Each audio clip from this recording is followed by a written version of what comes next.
இந்த வரலாற்று சிறப்புமிக்க நிகழ்வினுடைய చరిత్ర నాయకన్ చంద్రబాబు నాయుడు గారు వచ్చినారు. మన ఎంత చాలా సంతోషం. ఇలా ఏమిటంటే ఎవరు అన్నం తినలే,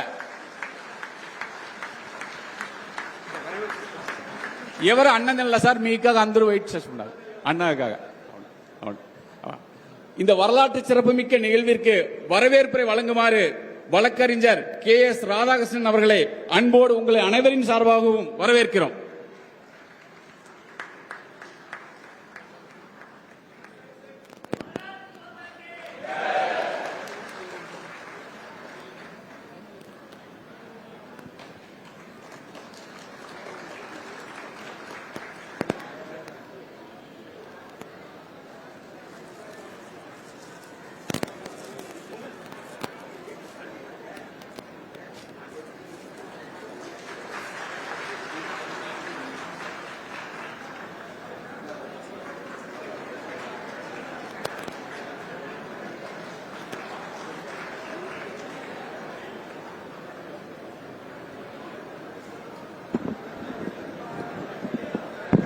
అందరికీ నమస్కారం, వందనం.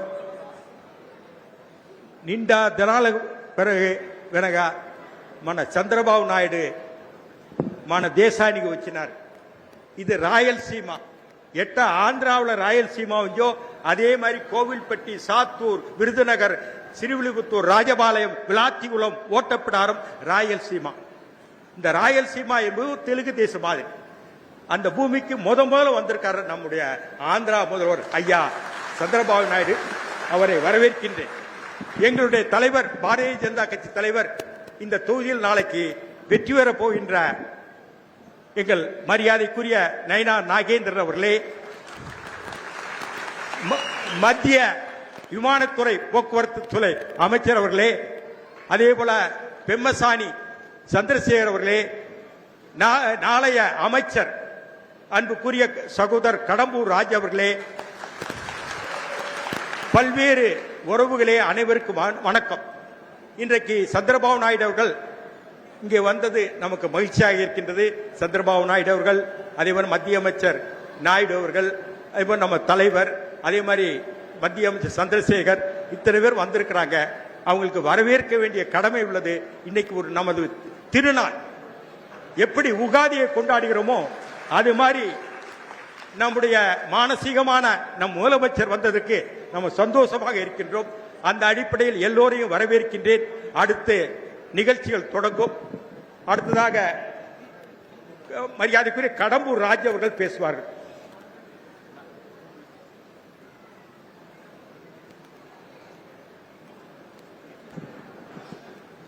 நடைபெறுகின்ற சட்டமன்ற தேர்தலில் சமீபத்தில் நடைபெற்ற தேர்தலில் பாராளுமன்ற தேர்தலோடு ஆந்திராவில் நடைபெற்ற தேர்தலில் தர்மத்தின் வாழ்வுதனை சூதுகவும் மறுபடியும் தர்மம் வெல்லும் என்பதுதான் நீதி, இயற்கை நீதி. அதுதான். அதே போல இன்றைக்கு தர்மத்தை தன்னுடைய வாழ்விலே கடைபிடித்து வந்திருக்கின்ற ஆந்திராவுடைய முதலமைச்சர் சந்திரபாபு நாயுடு அவர்களை பற்றி சொல்லுவாங்க. நம்மவர், நல்லவர், திறமையானவர்.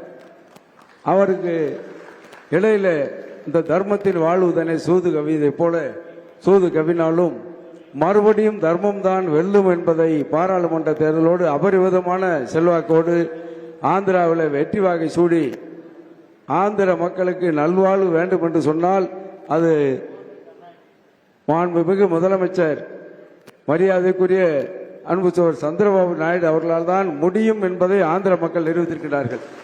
அவ்வளவு பெரிய வெற்றிக்கு சொந்தக்காரர். அதே போல இன்றைக்கு தமிழகத்தில் அவருடைய ராசி இன்றைக்கு தமிழகத்திலே வந்திருக்கின்றார். அந்த ராசி நிச்சயமாக இந்த வெடிய ஆட்சியை வீட்டுக்கு அனுப்பி மாண்புமிகு என்டிஏ கூட்டணியோடு மாண்புமிகு எடப்பாடியார் தலைமையில் அனைத்து இந்திய அண்ணா திராவிட முன்னேற்ற கழகம் மாண்புமிகு அம்மாவின் ஆட்சி அமைவதற்கு வித்துடுகின்ற இந்த நாளாக, இன்னும் சொல்ல போனால் சாத்தூர் தொகுதியை இன்றைக்கு தமிழகம் மட்டுமல்ல இந்தியாவே எதிர்நோக்கின்ற தொகுதியாக மரியாதைக்குரிய என்னுடைய அன்பு நண்பர் நயினார் நாகேந்திரன் அவர்கள் போட்டியிடுகின்ற நேரத்தில் சாத்தூர் தொகுதிக்கு இன்றைக்கே ஸ்டார் அந்தஸ்து. அவர் போட்டியிடுகின்ற போதே ஸ்டார் அந்தஸ்து என்று சொன்னால், அவர் வெற்றி பெற்று சட்டமன்ற உறுப்பினராக வந்த பிறகு சொன்னால் இந்த தொகுதியின் நிலைமையை பற்றி நாம் எண்ணி பார்க்க வேண்டும்.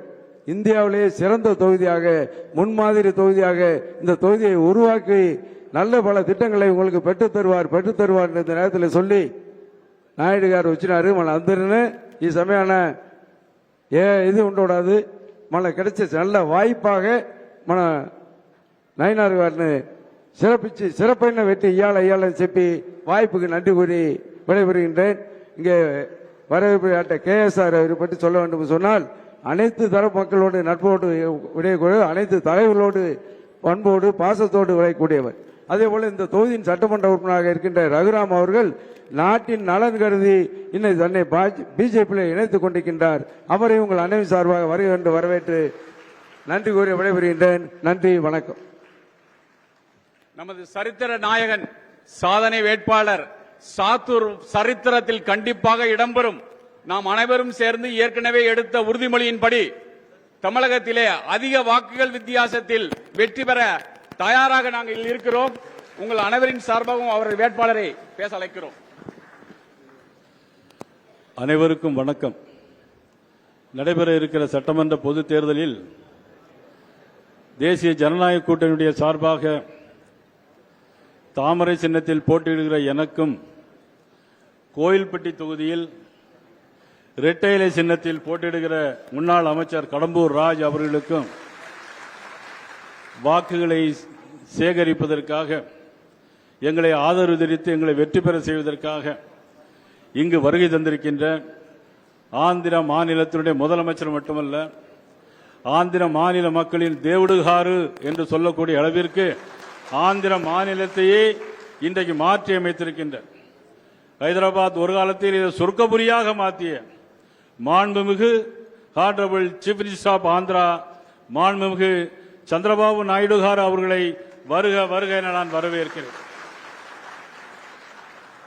Civil aviation minister Chandramohan Naidu గారు, சந்திரசேகர் గారు, நமது இங்கே உடனடியாக வந்திருக்கிற நமது KS ராதாகிருஷ்ணன் அவர்கள், நமது நிகழ்ச்சியிலே கூடவே வந்திருக்கிற அமர் பிரசாத் ரெட்டி அவர்கள், மாவட்ட தலைவர் ராஜா அவர்கள், விருதுநகர் மாவட்ட தலைவர் பாண்டுரங்கன் அவர்கள், அம்மா மக்கள் முன்னேற்ற கழகத்தினுடைய மாவட்ட செயலாளர் சந்தோஷ் அவர்கள், நிகழ்ச்சியில் கலந்து கொண்டிருக்கின்ற சமுதாய பெருமக்கள், கண்ணன் உள்ளிட்ட அனைத்து பெரியவர்கள், இந்த தொகுதியினுடைய சட்டமன்ற உறுப்பினர், இன்றைக்கு சிட்டிங் சட்டமன்ற உறுப்பினர், சிட்டிங் MLA டாக்டர் ரகுராமன் அவர்கள் இன்றைக்கு ஆதரவு தெரிவித்து இங்கே வருகை தந்திருக்கிறார்கள்.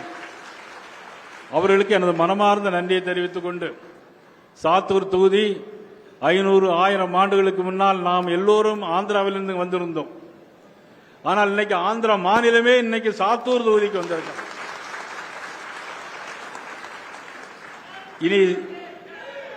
இனி சாத்தூருக்கு ஆந்திரா மட்டுமல்ல, டெல்லி பட்டணமே சாத்தூருக்கு இன்றைக்கு வரும்.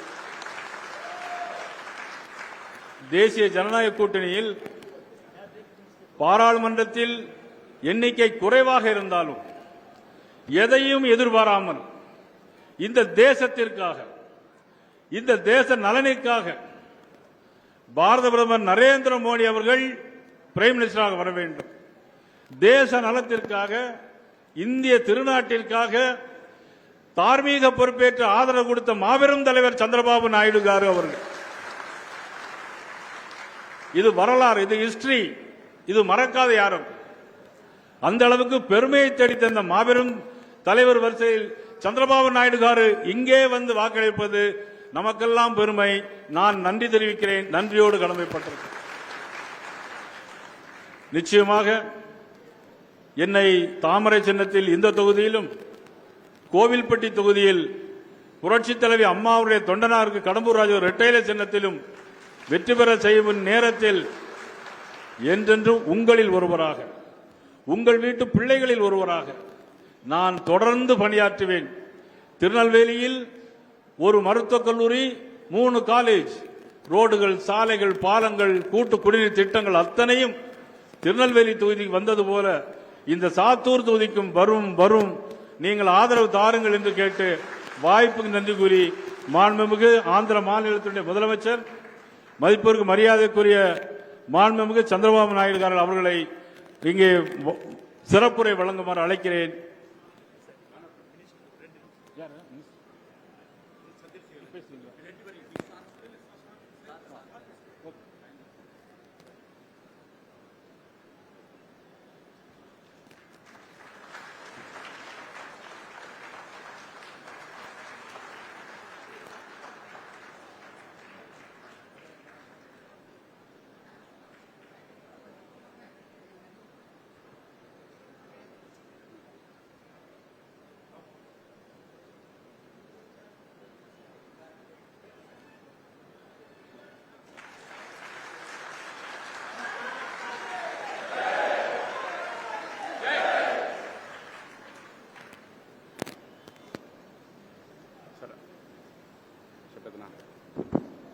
முதல்வர்களின் முதல்வன், కింగ్ మేకర్, మాకు అందరికి ఎట్టా ఉంటుందిట.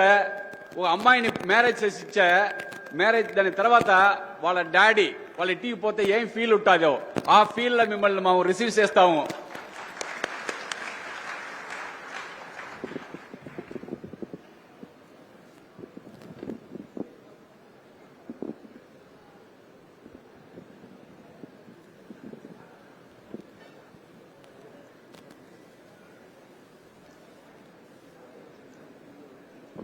అందరికీ నమస్కారాలు. చాలా మంది తెలుగు వాళ్ళు ఉన్నారు, కానీ వచ్చే రానటువంటి తెలుగు, తమిళ భాష మాట్లాడతారు మీరు. చాలా సంతోషం. ఈరోజు నేను ఇక్కడికి వచ్చింది వేదిక పైన ఉండే పెద్దలందరికీ, ఇక్కడ తెలుగుదేశం, బీజేపీ, ఏడీఎంకే అందరూ ఉన్నాం. మేము వచ్చింది మీ అందరినీ కోరడానికి. రేపు జరిగే ఎన్నికల్లో ఎన్డీఏ అభ్యర్థుల్ని గెలిపించి తమిళనాడులో కూడా ఎన్డీఏ గవర్నమెంట్ రావాల్సిన అవసరం ఉంది. అది ఉంటేనే అభివృద్ధి అవుతుంది. ఆంధ్రప్రదేశ్లో ఇటీవల కాలంలో 1924 ఒక విధ్వంసమైన పాలన వచ్చింది. రాష్ట్రం మొత్తం నష్టపోయింది. ఆ రోజు నేను, జనసేన అధినేత పవన్ కళ్యాణ్, అదే సమయంలో నరేంద్ర మోడీ గారి నాయకత్వంలో కూటమి కట్టాం. అదే ఎన్డీఏ 94% సీట్లు గెలిపించారు. ఒక చరిత్ర క్రియేట్ చేశారు. దానివల్ల ఈరోజు అభివృద్ధి పరుగులు పెడతా ఉంది. ఈరోజు మీరు ఇక్కడ చూడండి, నేషనల్ హైవే ఉంది. తిరువనాపల్లికి పోయే రోడ్డు చూస్తే అది కూడా ఎన్డీఏ గవర్నమెంట్ వేసే రోడ్డు తప్ప ఇక్కడుండే గవర్నమెంట్ కాదని చెప్పి నేను మీకు తెలియజేస్తున్నా. ఇన్ఫ్రాస్ట్రక్చర్ కానీ, అభివృద్ధి కానీ, రిఫార్మ్స్ కానీ మారు పేరు ఎన్డీఏ, నరేంద్ర మోడీ. ఆ నరేంద్ర మోడీ గారి నాయకత్వంలో దేశం పరుగులు తీస్తా ఉంది. తమిళనాడు కూడా ఉజ్వల భవిష్యత్తు ఉండాలంటే మీరందరూ కూడా ఎన్డీఏ అభ్యర్థులు రాజు గారిని నాగేంద్ర గారిని ఇద్దరిని గెలిపించాల్సిందిగా మిమ్మల్ని అందరినీ కోరుకుంటున్నా. ఈరోజు ఇప్పుడే మిత్రులు మాట్లాడారు. ఇక్కడి నుంచి మీరందరూ కూడా చూస్తే ఇక్కడ ఒక విశిష్టత కూడా ఉంది. శ్రీ విల్లిపుత్తూరులో ఆండాళ్ టెంపుల్, ఈ టెంపుల్కి పెరుమాళ్ టెంపుల్కి దగ్గర సంబంధాలు ఉన్నాయి. ఆ విషయం మీరు గుర్తుపెట్టుకోవాల్సిన అవసరం ఉంది.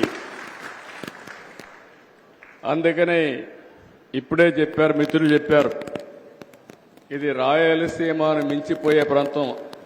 దేవాలయాల్లో కానీ నాగరికతలో కానీ అక్కడికిక్కడికి దగ్గర సంబంధాలున్నాయి. ఆ సంబంధాలు చరిత్ర మొత్తం మళ్ళా ఒకసారి స్టడీ చేసి తప్ప ఏ విధంగా జరిగిందో ఎవరికూ తెలియదు. కానీ ఈరోజు మిమ్మల్ని చూస్తా ఉంటే నాకు ఎంత ఆనందంగా ఉందంటే ఆత్మ బంధువుల్ని చూసినంత ఆనందంగా ఉందని చెప్పి నేను మీకు తెలియజేస్తున్నా. ఈ ప్రాంతం అంతా కూడా చాలా అభివృద్ధి చేసుకోవాల్సిన అవసరం ఉంది. ఈరోజు అభివృద్ధికి మారు పేరు ఎన్డీఏ గవర్నమెంట్.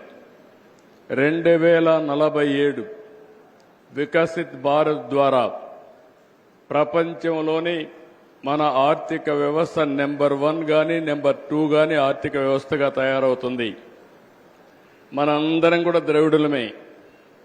ఇక్కడ తెలుగు మాట్లాడే వాళ్ళు ఉన్నారు, తమిళ మాట్లాడతారు, ఆంధ్రప్రదేశ్ తెలుగు మాట్లాడతారు, తమిళ మాట్లాడతారు, కానీ కర్ణాటక పోతే కన్నడ మాట్లాడతారు. దక్షిణ భారతదేశంలో ఉండే మనందరం ద్రవిడ జాతికి సంబంధించిన వాళ్ళమే. ఆ నాగరికతే మనందరిది.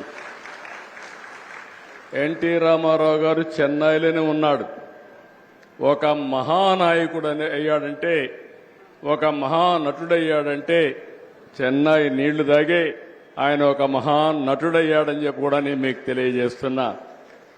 అందుకే ఆయన రుణం తీర్చుకోవాలని ఆలోచించి చెన్నైకి మీరు చూస్తే ఎవ్వరూ చేయని పని కృష్ణా నదీ జలాల్ని తెలుగు గంగ ద్వారా చెన్నైకి తీసుకొచ్చిన వ్యక్తి నందమూరి తారక రామారావు గారు.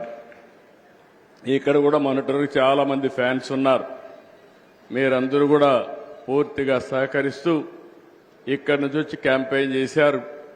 ఇక్కడ కూడా పార్టీని బలోపేతం చేశారు. మిమ్మల్ని అందరినీ అభినందిస్తున్నా. ఈరోజు నేను వచ్చింది మళ్ళీ మీటింగ్లో టైం కూడా ఉంది, అక్కడ కూడా మాట్లాడాలి. మీ యొక్క దర్శనం చేసుకోవడం, మిమ్మల్ని కలవడం, మీ అభిమానం చూస్తామని నిన్న కూడా చూశాను. ఎక్కడ లేని అభిమానం చూపించారు. అందరూ కూడా సహకరించారు. కానీ మీరంతా ఓట్ల రూపేణ 3 రోజులే టైం ఉంది. ఎల్లుండే ఒక రోజే టైం ఉంటుంది. ఈ రోజే మీరు చూస్తే కడపటి రోజు ప్రచారానికి. కానీ మీ చేతుల్లో ఓటు ఉంది. మీ ఓటు ద్వారా మీ భవిష్యత్తు మార్చుకుంటారు. అదే మాదిరిగా తమిళనాడు భవిష్యత్తు మార్చే శక్తి కూడా మీకే ఉందని చెప్పి నేను మీకు తెలియజేస్తున్నా. ఒకప్పుడు చెన్నై అంటే మొత్తం దక్షిణ ప్రాంతానికే, దక్షిణ భారతదేశానికే గుండెకాయ. తర్వాత అన్ని రాష్ట్రాలు వచ్చాయి. కానీ అన్ని ప్రాంతాలు పరిగెత్తు ముందుకు పోతున్నాయి. చెన్నై మాత్రం నత్త నడకన పోయే పరిస్థితి వస్తోంది. ఈ చెన్నై కూడా, తమిళనాడు కూడా పరిగెత్తించాలంటే ఎన్డీఏ తప్ప వేరే ప్రత్యాయం లేదు అని మరొకసారి మీ అందరికీ తెలియజేస్తున్నా. అందుకే మిమ్మల్ని అందరినీ కోరుతున్నా. నేను చాలా ఎన్నికలు అప్పుడప్పుడు వచ్చాను, కానీ ఒకసారి కోయంబత్తూరు కూడా 2011-12 ప్రాంతంలో జయలలిత గారు పిలిస్తే ఏఐడిఎంకే ఎన్నికల ప్రచారానికి కూడా వచ్చాను. అప్పుడు కూడా వారు గెలిచారు.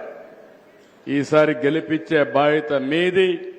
మిమ్మల్ని బాగు చేసే బాధ్యత ఎన్డీఏ కూటమి ప్రభుత్వాన్ని అని చెప్పి మరొక్కసారి తెలియజేసుకుంటూ అందరికీ నమస్కారాలు. జై హింద్. అందరికీ శుభాకాంక్షలు. ఇక్కడ సాత్తూర్ అసెంబ్లీ క్యాండిడేట్ నైనార్ నాగేంద్ర గారు బీజేపీ పార్టీ ప్రెసిడెంట్. మీకందరూ తెలుసు, లోటస్ సింబల్. ఆయనకు ఓటేస్తే తమిళనాడులో పార్టీ అధ్యక్షుడే ఇక్కడ ఉన్నాడు కాబట్టి మళ్ళీ మీరు కళంగర్ కామరాజు గారు గుర్తొచ్చే విధంగా చేసే బాధ్యత, కామరాజు గారిని గుర్తించే బాధ్యత ఈ యొక్క నాగేంద్ర గారు తీసుకుంటారని మీ అందరికీ తెలియజేస్తున్నా. ఒక రాష్ట్ర పార్టీ అధ్యక్షుడైనప్పుడు ఆ రాష్ట్ర పార్టీ గవర్నమెంట్ వస్తే ఆ నియోజకవర్గానికి ప్రత్యేకమైన గుర్తింపే కాకుండా అభివృద్ధి జరుగుతుంది, ఆటోమేటిక్గా అభివృద్ధి జరుగుతుంది. రెండోది మీరు చూస్తే కదంబూర్ రాజ్ ఏడీఎంకే, ఆయన కోవెల్పట్టి అసెంబ్లీ నియోజకవర్గం ఇప్పుడే వచ్చాడు, నాకు స్వాగతం పలికారు. మళ్ళా ఒక ర్యాలీ ఉంది, లాస్ట్ మూమెంట్ పోవాలని కూడా అడుగుతున్నాడు. అలాంటి అభ్యర్థిని ప్రజలతోనే ఉంటాడు. 3 సార్లు ఎమ్మెల్యే అయ్యాడు, మళ్లీ ఎమ్మెల్యే అవుతాడు. ఇంకా మంచి భవిష్యత్తు ఉంటుంది. అందరూ కూడా ఆయనకు ఓటేసి అక్కడ కూడా గెలిపించాల్సిందిగా మిమ్మల్ని అందరినీ కోరుకుంటూ, 2 అభ్యర్థులను గెలిపించే బాధ్యత, మీ అభివృద్ధి చేసే బాధ్యత ఎన్డీఏదని చెప్పి మరొక్కసారి విజ్ఞప్తి చేసుకుంటూ అందరికీ నమస్కారాలు. జై హింద్.